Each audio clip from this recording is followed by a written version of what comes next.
¿Está grabando? Sí, está grabando.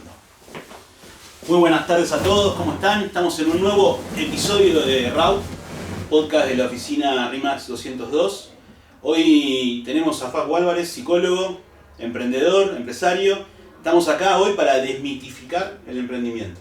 Hola Ale, bueno, gracias por invitarme, gracias por considerar que tengo algo valioso para aportar. Y bueno, cuando venía manejando para acá, venía pensando un poco qué podía aportar, y en un mundo donde el tema de ser emprendedor está como demasiado inflado, me parecía importante, bueno, contar un poco mi experiencia, las cosas que fui transitando como emprendedor, y que me parece que están buenas tener en cuenta al momento de querer emprender. Bueno, ¿Cómo lo ves? ¿Cómo lo veo que el tema el mundo emprendedor en general? No, a mí me parece que hoy está un poco sobrevalorado. Una de las cosas que me parece importante decir es que ser emprendedor no es para todas las personas. Creo que uno tiene que tener ciertas características personales que se pueden desarrollar o aprender, pero me parece que a veces está muy fogoneado el tema del ser emprendedor, y a veces uno puede tener un gran desarrollo laboral siendo colaborador en un equipo y no necesariamente emprendiendo su propio emprendimiento. De hecho, bueno, sabes que lo que marcan las estadísticas, que más del 80% de los emprendimientos no llegan al tercer año. Y esto, bueno, es por falta de preparación, porque una cosa es tener una idea de negocio y otra cosa es llevarla a cabo. Sí. Podemos tener muy buenas ideas de negocio, pero hacer todo el proceso lleva mucho tiempo, y uno tiene que ir desarrollando ciertas cuestiones a nivel personalidad que, bueno, que tiene que estar dispuesto a hacer el proceso. Yo creo que hoy una de las cosas que más cuestan en el ámbito laboral es esta cuestión de la inmediatez y de la ilusión, y que muchas veces después nos sentimos frustrados por no hacer el proceso que debemos hacer para poder ir creciendo, ¿no? Obviamente tenemos la particularidad que Argentina es un contexto muy cambiante, y que las reglas del juego cambian mucho, lo cual eso le da un plus de trabajo por un lado, pero también puede generar grandes oportunidades, para no ser solamente pesimistas y que todo sea un bajón, ¿no? Así que... Sí, que las hay. Las oportunidades están. Pero es mucho de esto que hablamos siempre, del condimento sociocultural, de la cuestión muy hiperpositivista también. Sí, yo creo que hoy como un mediano empresario, yo tengo un centro de psicología, después tengo la unidad de negocio en el cual colaboro con las oficinas de RIMAX, y tengo un área de formación de psicólogos. Más o menos son 35 o 40 colaboradores que tengo, y uno de los grandes desafíos es la cultura de trabajo en equipo, y esto de los procesos es un tema para poder crecer.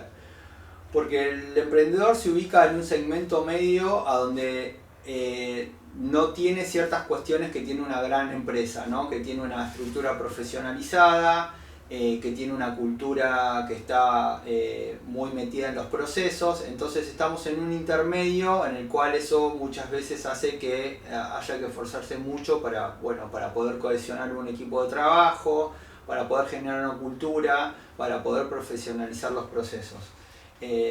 Bueno, la verdad que es un desafío grande. Para mí el ser emprendedor tiene que ver con una forma de mirar la vida, básicamente. Creo que es, como te decía hace un rato fuera de cámara, uno tiene que estar dispuesto a trabajar más que el promedio, que los colaboradores, y que lejos de esto de la fantasía de la libertad y que yo hago lo que quiero, es todo lo contrario. O sea, creo que uno trabaja más por la libertad de sentir que está eligiendo qué hacer, y no como en una empresa en la cual ya entras en un esquema que está dado por un tercero.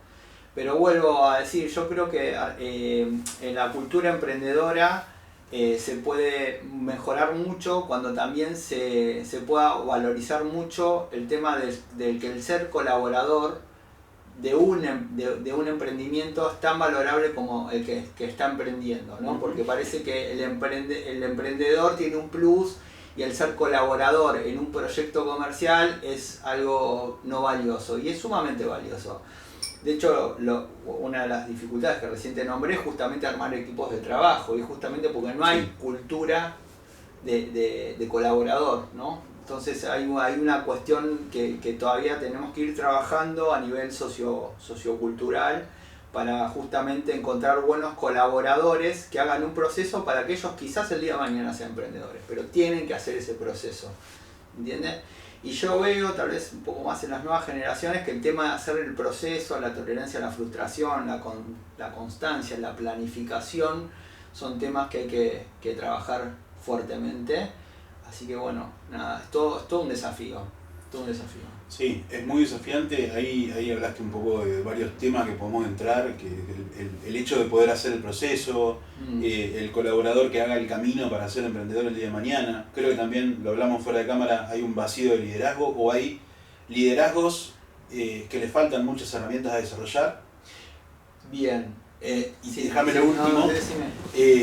Me parece que nosotros venimos de un sistema educativo o socioeducativo, ¿sí?, que no te brinda muchas herramientas que necesitas. O sea, planificar es una utopía absoluta, ¿sí? Ni hablar de formación financiera, un montón de cosas que podemos hablar, de 10.000 cosas que faltan, y es como que vos de alguna manera tenés un poco el rol como líder de educador también. Tal cual. Tenés que ayudarlo a desarrollar esas herramientas. Tal cual, tal cual. Mira, yo creo que hay varios factores. A ver, primero creo que nos encontramos a nivel sociocultural y económicamente en un proceso de cambio de modelo, a donde recién el liderazgo se empieza a formar. Porque venimos, bueno, está a la vista todos los problemas sociales justamente por la carencia de liderazgo. Acá siempre hubo más caudillos que líderes, sí, ¿no? Entonces yo creo que recién ahora los que tenemos posiciones de liderazgo también es como que estamos madurando en todo este proceso. Por un lado hay una cuestión que los líderes nos tenemos que formar y que lleva todo un proceso de maduración, porque el liderazgo tiene que ver con cuestiones muy internas también. No es solamente leer un libro y aprender procesos. Tienen que ver con saber templar muchas cuestiones de tu personalidad. Esto te lo digo como psicólogo: cuanto más energía uno gestiona, tus virtudes y tus miserias también se potencian. Se potencian un montón. Entonces, todo esto lleva un proceso. Por un lado estamos inmaduros como líderes y nos tenemos que ir formando, y por otro lado, a nivel social, reconocer un líder, que los colaboradores reconozcan un líder y lo quieran seguir, también es un tema que se está madurando, porque los liderazgos hasta ahora están muy ligados al autoritarismo. ¿Se entiende? Sí. Entonces el uso de la libertad en los seres humanos es todo un desafío. Entonces creo que eso influye mucho en las relaciones laborales y en las cuestiones de liderazgo, ¿no? Pero bueno, nada, me parece que está bueno que estas cosas las podamos hablar, y tiene que ver con que haya una maduración, y que está bueno que venga tal vez a hablar la parte más polémica del liderazgo y no venderlo como algo bárbaro, ¿no? ¿Y qué ves que el emprendedor hoy debería tener en cuenta como lado B, digamos? Bueno, justamente esto que veníamos hablando, entender el proceso, entender que tener una idea de negocio no es hacerlo, que ponerlo en práctica lleva un tiempo, y que tiene que ir tolerando un montón de situaciones que son frustrantes, y que depende cómo las pueda metabolizar, va a poder llevar adelante su proceso, o va a quedar, se va a frustrar antes de los 5 años promedio. Y lo importante es que uno tiene que entender, esto es una cualidad humana. Por lo general los seres humanos tenemos como los conceptos son demasiado lineales. El concepto de éxito, el concepto de proceso, cuando en la realidad la vida tiene una dinámica de espiral, y muchas veces parece que pasamos por el mismo lugar, y que esas vueltas que vamos dando es la que nos permite hacer evolucionar. Claro. Entonces es un camino en el cual siempre vamos a seguir teniendo desafíos.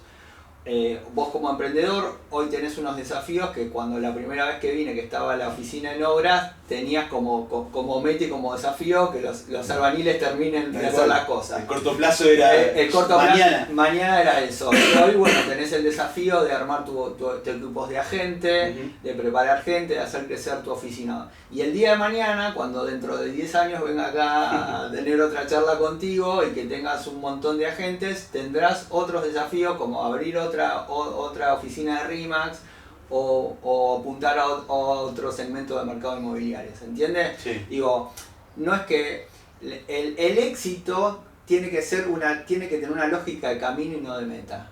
Okay. ¿Se entiende? Porque el éxito es como cuando vas en una ruta que vas manejando y ves el horizonte y que nunca llegás y que siempre se va alejando. Bueno, el tema del éxito o el concretar un proyecto tiene que ser una brújula, un horizonte. Pero tenemos que saber que ese horizonte, a medida que van pasando los años y que nuestra vida madura y que nuestros negocios maduran, vamos a tratar de conquistar otras cosas. Bien. Nunca vamos a estar del todo satisfechos. Y ahí hay otra cosa importante que yo veo también en el gen emprendedor, que es importante también saber cuáles son nuestras limitaciones. Porque cuando no reconocemos esto, aparece mucho síndrome de burnout, muchos problemas después a nivel personal, a nivel de salud, que yo los he tenido, hablo como el soldado herido de la causa, no es que no llegué a ningún lado. No, está bien.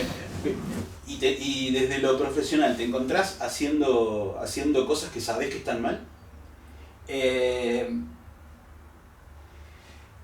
Sí, la vida es o sea, cuando vos...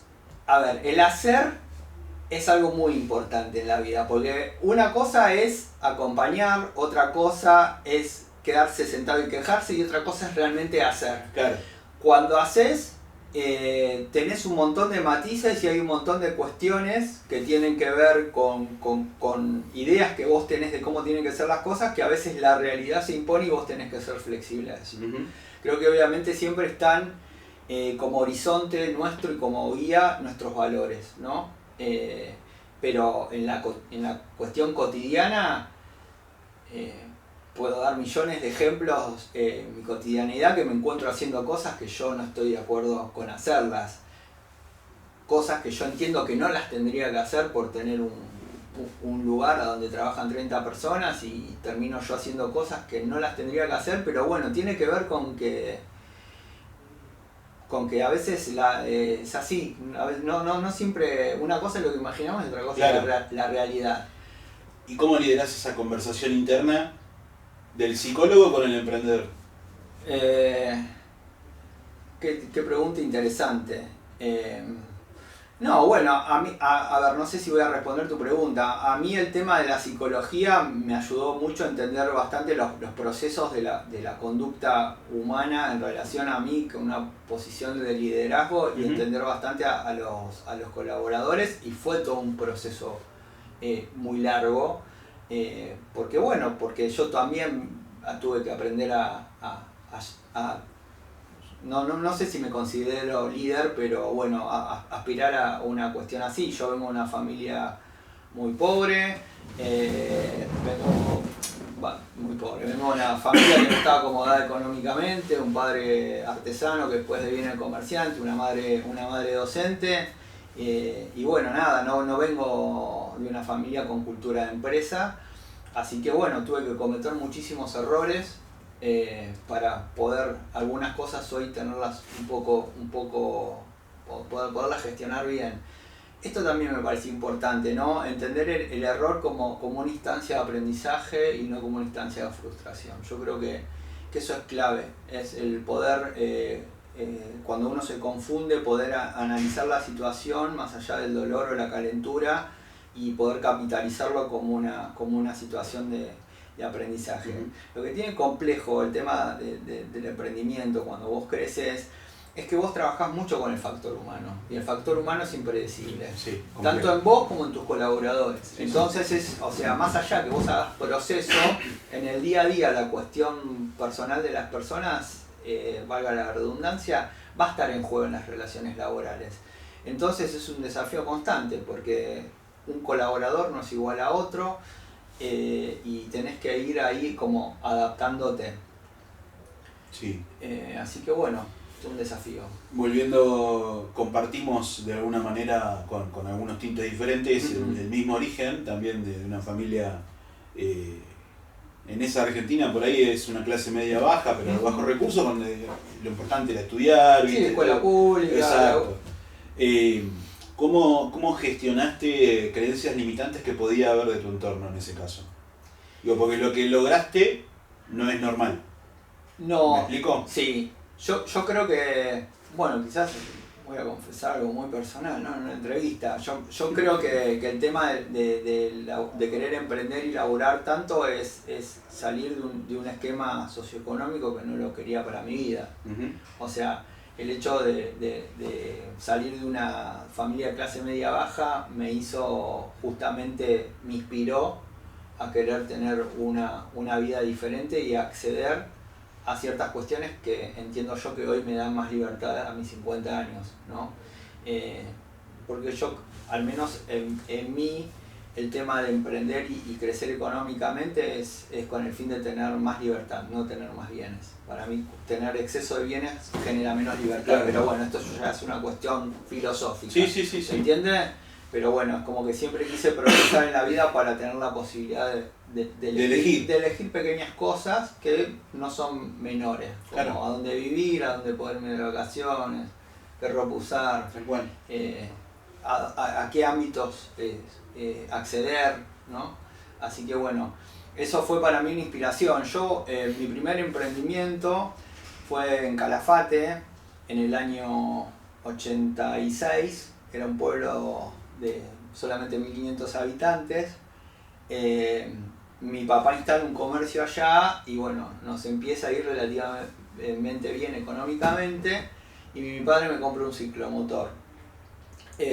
Bueno, te la regalo en Calafate con el frío y el hielo y el viento. Y bueno, cuando mi viejo me regala el ciclomotor, yo agarré y mi primer emprendimiento fue poner una mensajería. Bien. Entonces el diario llegaba una vez por día, que lo traía un micro, volaba a Río Gallegos y de Río Gallegos a Calafate en micro porque no había aeropuerto.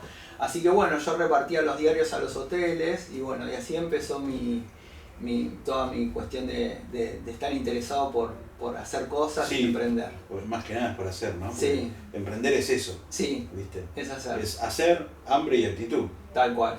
Entonces, lo demás, viste como muchas veces hablan de marcas súper reconocidas y una tecnológica, vendía leche. Tal cual. Y sí, pero fue un emprendedor el que la creó. Tal cual, sí.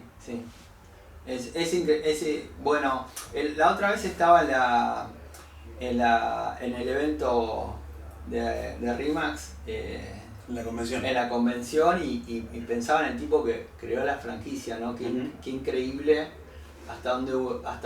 cómo se puede replicar algo y el impacto que vos tenés a nivel social, ¿no?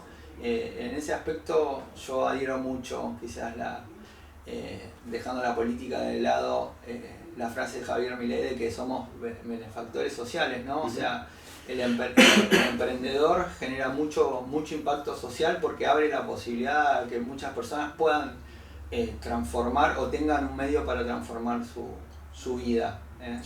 Me parece que eso hay que valorizar mucho las personas que apuestan a generar una actividad económica y a generar bienes y servicios. Me parece que es algo que permite agrandar el mercado y en eso dar más libertad a las personas que podamos elegir qué cosas queremos, ¿no? Porque no son solo cuestiones materiales. Yo en mi caso, por ejemplo, tengo una empresa que ofrece servicios de psicología, entonces también permito que las personas adquieran servicios que no tienen que ver con cuestiones con nada tangible. Nada tangible, ¿se entiende?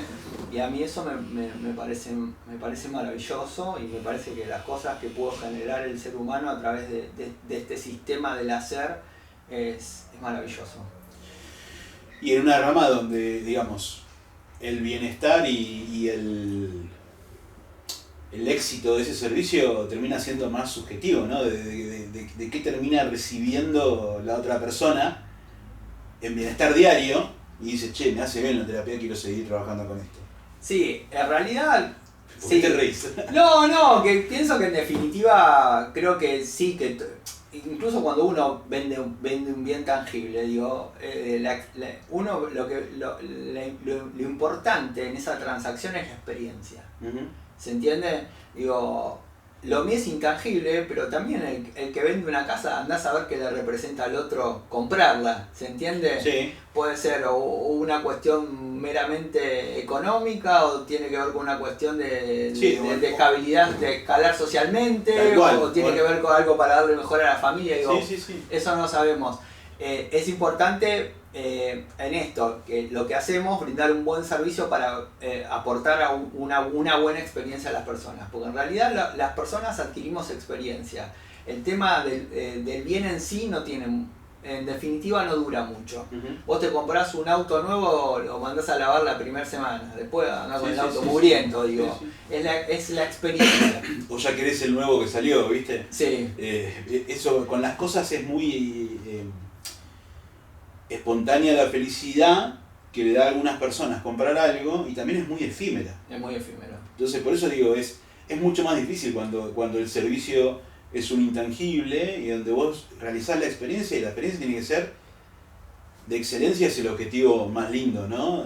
Pero tiene que ser muy favorable para que se pueda replicar. Por eso te decía también hace un ratito, no es normal tener 30, 40 personas profesionales de la salud mental trabajando y sostener ese servicio. No, lleva mucho trabajo. Uh-huh. Sí, y vuelvo, lo que más trabajo me dio fue poder yo ir madurando para poder sostener el proyecto. ¿Se entiende? Ahí vamos, sí. Este es el punto. Más allá de que uno pueda verlo como desde la cuestión comercial, digo, tiene que ver con una cuestión de maduración propia y que eso forme parte de tu propósito vital.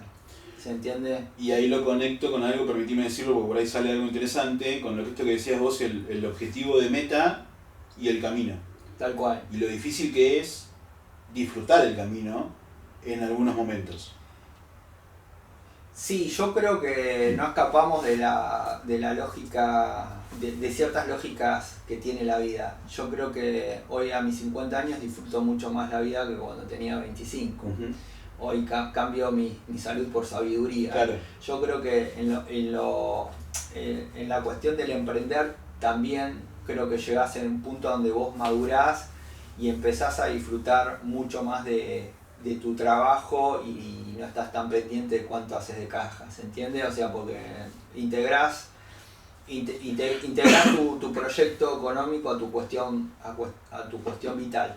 Lo que sí me parece importante también en el tema del emprender, me parece muy importante tener en cuenta y saber y conocer y reconocer cuáles son los límites de uno. Porque por lo general las personas que emprendemos nos pasamos de rosca con esto y a veces hace que la experiencia, le pasa a la mayoría de la gente, y hace que la experiencia a veces sea una tortura. Okay. Y entender cuáles son mis límites y dentro de esos límites qué cosas tienen que ver con el proceso que yo tengo que hacer y no estar forzando algo que tiene que... Yo no puedo plantar un árbol y por más que lo riegue todos los días no va a crecer. Uh-huh. ¿Se entiende? Y los emprendimientos tienen una lógica similar. Y también saber ponerme un límite que cuesta un montón por cuestiones de ideología, sí. No por una cuestión de ambición de dinero, porque uno quiere que salgan bien las cosas, pero uno tiene que aprender a autorregularse como emprendedor y como líder de un proyecto y saber preservarse, porque es el que está tomando decisiones, es una pieza clave en la organización.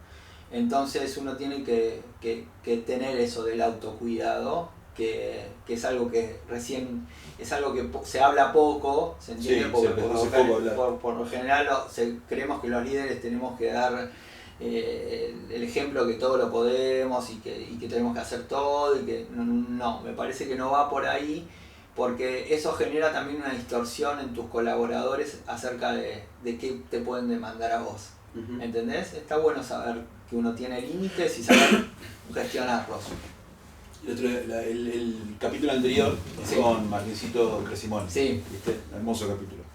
Y hablábamos un poco esto de lo que tiene el emprendedor en nuestro mercado o en cualquier, o sea, si vendés papa o lo que sea, cuando ya tenés un equipo de trabajo y empezás a ser un emprendedor con sistema, es muy difícil negociar con vos mismo el resguardar, como decís vos, resguardar la energía.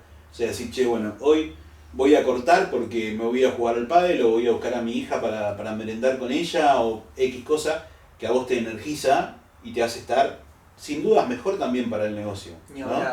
Y nos decían, che, loco, tengo que meterle porque tiene que funcionar. No por el hacer caja, sino para que funcione el negocio. Para que salga, para que salgan las cosas.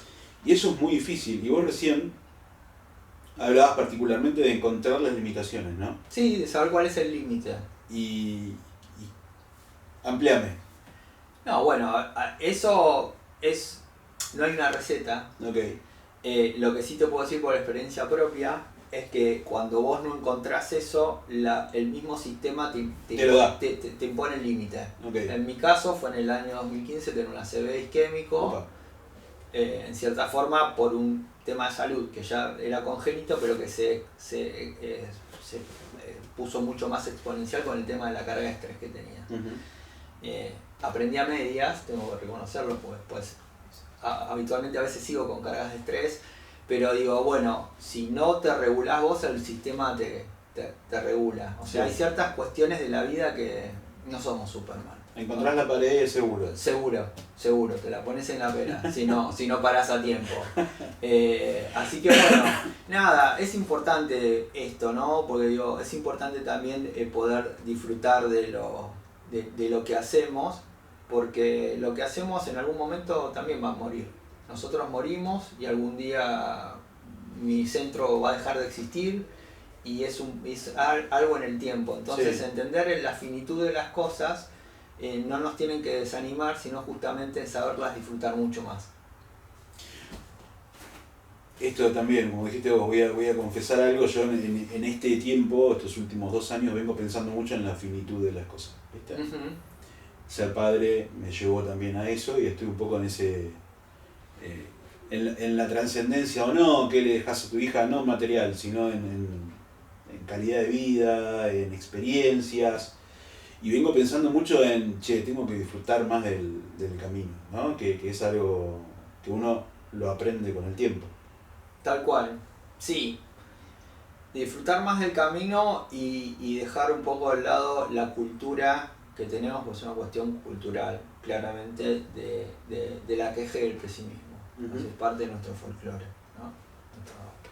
Quizás lo más representativo es el tango, que es una cuestión de melancolía, de nostalgia, de lo que no es, de la traición, del desamor.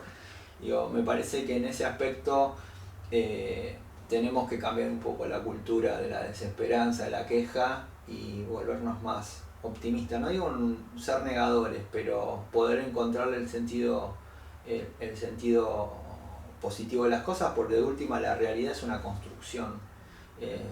Yo puedo pensar que esto es una obligación o que es un buen momento con un amigo y una charla distendida, ¿se entiende? Depende de cómo yo lo piense, lo voy a experimentar y voy a actuar en la situación. Así que me parece que el tema de tener una mirada positiva, sin negar los problemas, saber que uno los está gestionando y saber que hay cosas que uno no va a poder gestionar, que tiene que ver con esto de los límites, quizás nos hace disfrutar un poco más del día a día, porque en definitiva después vamos a dejar de existir y esta charla va a quedar en el recuerdo.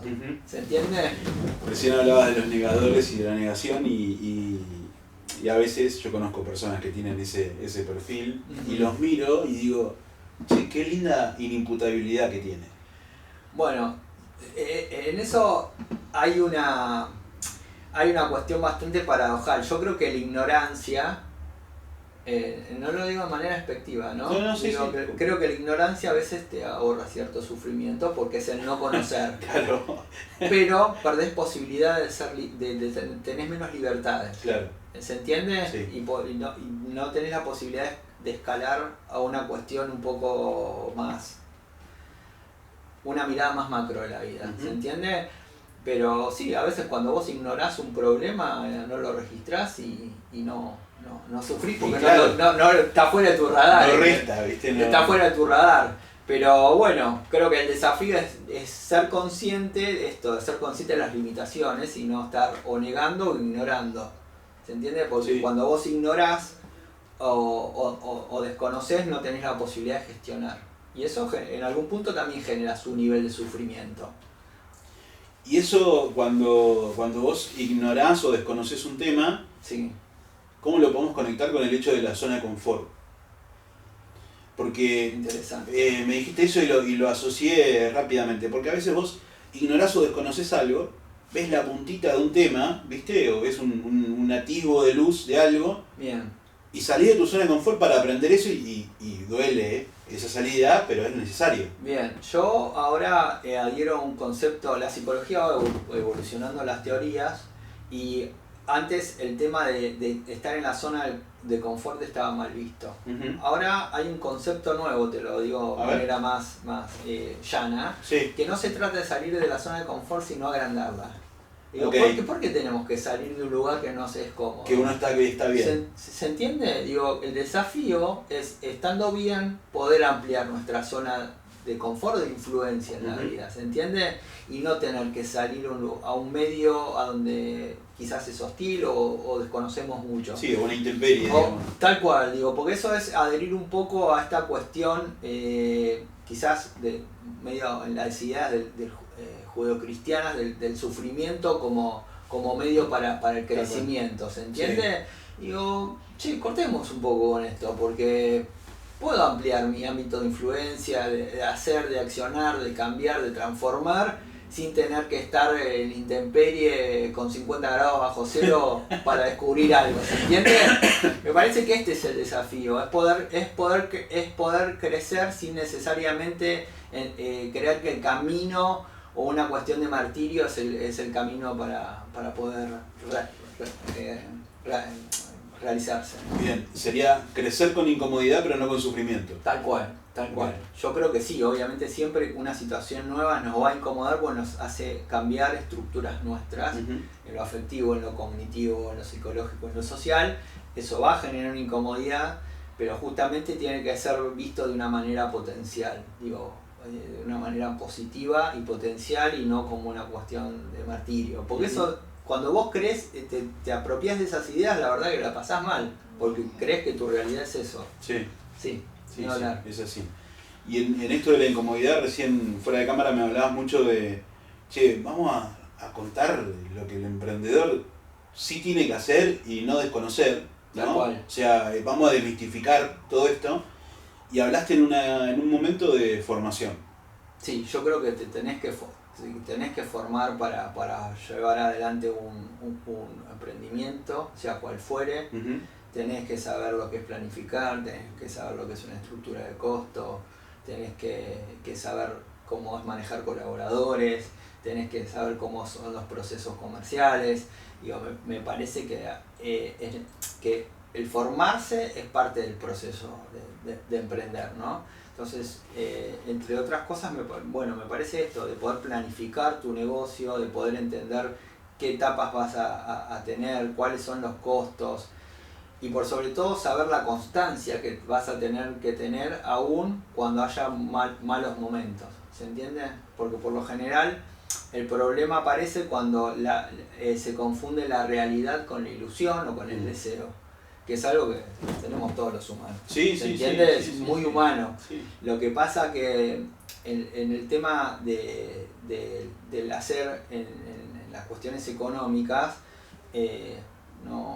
la realidad se impone por sobre la fantasía, ¿se entiende? Y eso, a veces genera frustración y a veces genera que las cosas no prosperen.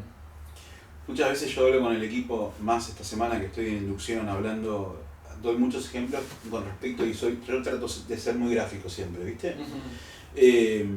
La distancia entre el deseo y la acción, ¿no? De uno dice, yo deseo tal cosa, pero mi nivel de acción difiere largamente de poder lograr ese deseo. ¿Qué tan lejos está tu acción de tu deseo? Bueno, yo creo que si realmente no, si vos decís que deseas y no accionás, no es deseo. Es una cuestión, es un enunciado solamente. Okay. Porque el deseo es justamente es lo que nos activa o nos lleva, tanto el deseo como la necesidad, esos son como primos hermanos, nos llevan al accionar. Lo otro es un mero enunciado, es fantasía, es quizás mi expectativa, Claro. es mi ilusión. La ilusión por definición es el error de la percepción de algo, ¿no? Sí. La ilusión es algo distorsionado. Entonces, el deseo por lo general te empuja mucho. A veces la necesidad del deseo, como digo, están medios emparentados.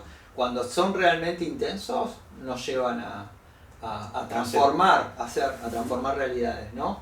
La realidad personal de uno. Bien. Yo creo que el tema de tener una oficina fue un deseo. Sí. Tuyo. Sí. ¿Se entiende? Fuerte y de hace muchos años. Tal cual. Sí. Entonces por eso lo pudiste concretar. Otra Sí. cosa es decir, bueno, yo me gustaría, Claro. me da ilusión. Sí. Quiero conocer Australia. Claro, tal cual. Es otra cosa. Es otra cosa. Es una ilusión Sí. que la puedes concretar, pero no te moviliza Claro. adentro, te tiene que salir en medio de las entrañas. el deseo es carne. Es digamos, carne, o sea, tal cual, sí. sí, Te motoriza. atraviesa. Te motoriza, sí. Pero en la psicología sabemos que el deseo está destinado a morir y a transformarse en otro deseo. Claro. ¿Se entiende? Sí. Y esto está bueno tenerlo, por eso digo, el éxito, entre comillas como palabras, tiene que ser una lógica de camino y no de meta. Porque la meta siempre se te va a correr. Sí. Siempre. Son nuevos desafíos constantemente. Vos Tal recién cual. hablabas de che, te vine a visitar, estabas en obra. Obviamente, Mari, por ejemplo, la administrativa de la oficina hoy cumple un año, o sea, ya tenemos un año de gestión más o menos. Cumpliremos en los próximos meses de oficina abierta. Y me decías, te voy a venir a visitar dentro de 10 años y estarás con otro desafío. Yo por ahí, en ese momento lo que me imagino es el desafío de liderar líderes, ¿no? Porque es tener agentes en el equipo que sean líderes de equipos propios. Y ese es otro. Bueno, demonio. ahí vas a tener el desafío de poder encontrar colaboradores que realmente quieran hacer el proceso para liderar. Y a esa persona que cree que puede hacer ese proceso, después está por ver si lo logramos, ¿qué le recomendás? Que, bueno, quizás la recomendación va a ser un poco lo que yo hice personalmente. Dale. Yo siempre traté de acercarme del que entendía que era el que sabía. Siempre traté de estar cerca del que hacía mejor las cosas que yo para poder aprender. En vez de competir, siempre traté de estar alineado para observar, para aprender. Siempre trato, incluso hoy en día en mi equipo tengo psicólogos que yo considero que en alguna forma son superiores a lo que yo puedo ofrecer como psicólogo, y creo que eso es lo que me retroalimenta para poder generar un buen liderazgo, ¿no? Siempre estar con el que sabe, tratar de rodearte de los mejores. Bien. Y aprender de ellos y estar cerca de ellos. Me parece que eso es importante. Es importante. A mí me gusta, por ejemplo, mucho leer biografías de personas que fueron muy influyentes y ver gente que haya liderado para bien o mal. Me interesa mucho conocer de eso y ver qué puedo aprender de eso. ¿Qué puedes tomar? Sí, tal cual. Sí, incluso colegas que en algunos aspectos les puede ir mejor que a mí. Siempre trato de estar cerca para poder aprender. Sí. Igual hoy ya a mis 50 años me conformo de tener ciertos estándares de calidad en mi metro cuadrado. No me interesa llegar mucho más a ningún lado, pero bueno, porque me cambiaron las prioridades. Sí, igual son momentos también. En algún momento quizás tenés un nuevo desafío, un nuevo deseo y resurge otra cosa que pensabas que a esa edad no lo ibas a querer hacer. Tal cual. Pero bueno, es un poco lo que te pasa. Tal cual, sí. Lo único que puedo decir que cuanto más tenés, más horas de tu vida tenés que dedicar para gestionar. Sí, o para mantener o sostener. Como yo tengo el 25%, ya 50, 75 promedio de vida, digo, bueno, ya hay ciertas cosas que como quiero vivir, quiero estar con Lore, mi esposa, mi familia, quiero viajar un poco más, entonces no quiero tener más para no gestionar tanto. Claro. ¿Se entiende? Ujú. Sí. Así que bueno. Está bueno llegar a ese momento. Sí. Facu, ¿algo que no te haya preguntado? ¿O que no hayamos charlado, que viniste pensando en tratar? No, me puedes preguntar qué es para mí la felicidad. ¿Y qué es para vos la felicidad? La felicidad no existe, la felicidad es un momento, puede llegar a ser un momento, y lo importante es tratar de lograr y tener bienestar, que como dice la palabra es estar bien. Uh-huh. Nada, creo que uno tiene que tener mucho cuidado con qué meta se pone. Temón para mí. Guarda, tienen que ser realistas y tienen que ser progresivas, porque si son demasiado altas y no son progresivas, lo único que generan es dolor y frustración. Sí. O si uno las alcanza va a ser un costo muy alto, sacrificando su salud o sus afectos. Así que está bueno eso. Bueno, el Cico me dio con un palo hoy, o al menos me hice cargo de un montón de cosas. Te agradezco mucho, la verdad que está buenísimo todo lo que hablamos. Bueno. Y gracias por estar acá hoy charlando de esto, gracias, que Ale. está muy bueno. Bueno, muchas gracias y espero que algo sirva. Gracias, Facu. Nos vemos. Un abrazo para todos, suscríbanse, toquen la campanita y van a seguir viendo más material. Abrazo grande.